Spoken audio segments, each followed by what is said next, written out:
Ah! Why would you jump? Why do ginger ladies have this obsession with fucking moon shoes, bro? Like, they haven't been in fashion since, like, 2002. Look, moon shoes! Why? There's no need for these moon shoes, bitch. Fuck you know. No! And if you did, I'm so fucking thankful. Oh yeah, it fucking works. Look at that stream. Holy shit.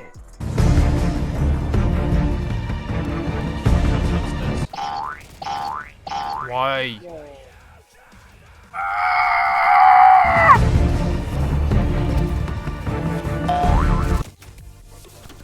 I just don't understand how that's meta. I know you can hear me. Right, so listen here. Right, the way you're going to get better at the game is Stop jumping every time you see me, you absolute wet wipe. Please tell me I'm not alone. I think most of us can probably agree that if we could change anything about Cold War in its current state, it would be skill-based matchmaking, given the chance. And while some people get more beaten up by skill-based matchmaking than others, I think we can all agree as well that it was a much simpler time a couple of years ago where you could just hop on after work, play some COD, and not have to worry about trying your absolute hardest every single game, and you could just get on and relax. Which is why in this video, I will be showing you 5 ways to beat skill-based matchmaking in Call of Duty Cold War, so that you guys can finally start enjoying the game rather than hating it. Because by now we all know the cycle. You get on, you might enjoy your first couple of games, you probably play pretty well, and then by the 3rd game, you're like, oh shit, I've played well too many times, the game's gonna fucking punish me now. It's just the Black Ops Cold War way. I just got a follower on Twitch in the middle of recording a video. Appreciate it. Okay, I was just checking I pressed record and not go live.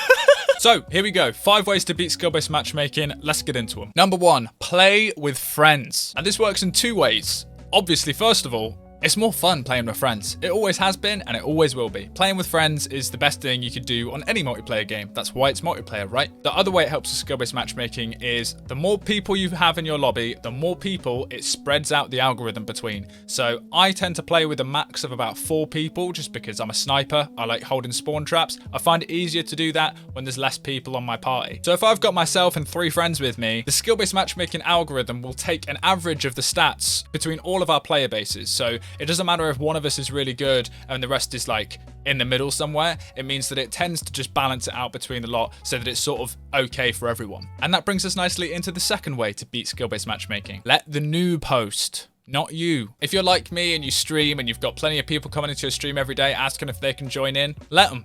Play with viewers. Not only is it really good fun, but it also helps out your lobbies. And if you're not like me and you don't stream, just get on with some buddies, and whoever's got the worst stats at the time out of you and your friends, get them to host the lobby. It can help. So although, like I said in number 1, it tends to balance it out between everyone, it tends to have more favor to whoever's hosting the lobby. So recently, for example, me and my friends were playing, and then another one of my buddies wanted to come and join in, and he'd just been trying to get the diamond knife. So he'd been running around spending game after game after game just trying to get knifing kills, so his stats are pretty trash at the time. So we let him host, and the lobbies were incredible. Give it a try. Number 3, buy new stuff in the store.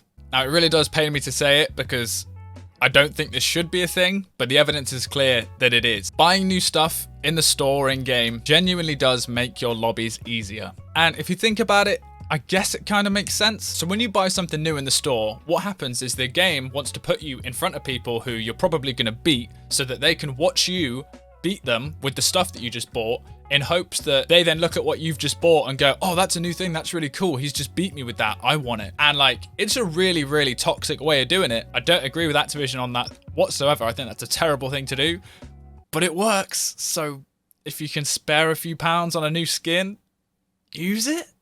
Number 4, no scope only. Now, if you're like me and you're a sniper and you spend a lot of time just, you know, quick scoping people, you're probably going to have a pretty high accuracy. As you can see, my 2 most used weapons are the Tundra and the Pellington, and my accuracy on both of them is over 50%.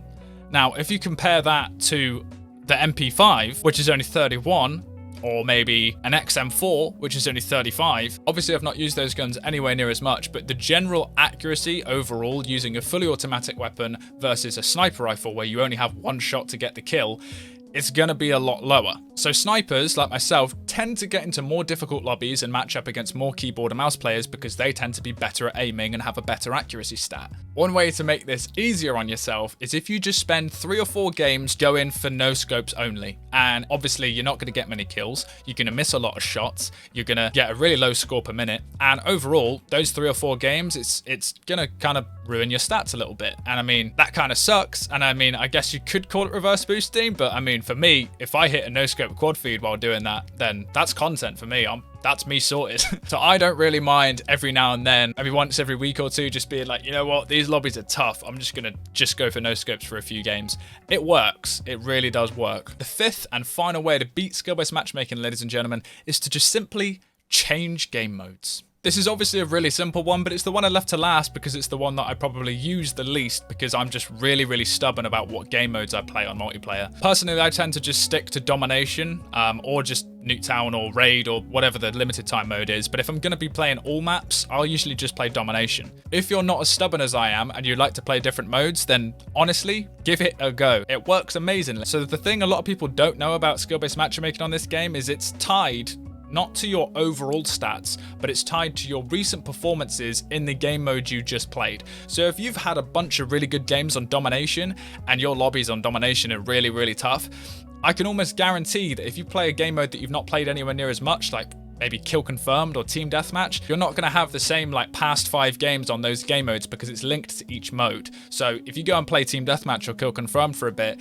you might find that the lobbies are a bit easier for a while, and then maybe you can go back to domination later and do some no-scope games.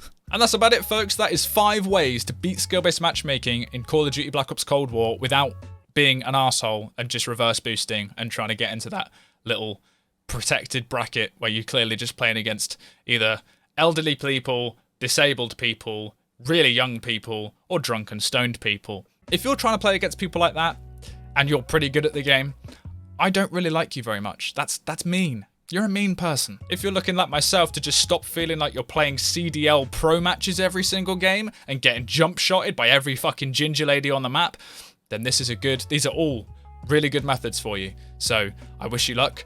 Have fun out there. Good luck with the lobbies. As always, I'm live as this video is going up, so feel free to come to the top link in the description. Come over to the stream, drop a follow. It would be greatly appreciated. Drop a like on the video as well if you found it useful, if you enjoyed it. Subscribe. I am on the grind to 1K subscribers, ladies and gentlemen. We will hit it soon, I hope. And yeah, thank you guys so much for watching. Hope you all have a fantastic day. And much love. Peace out.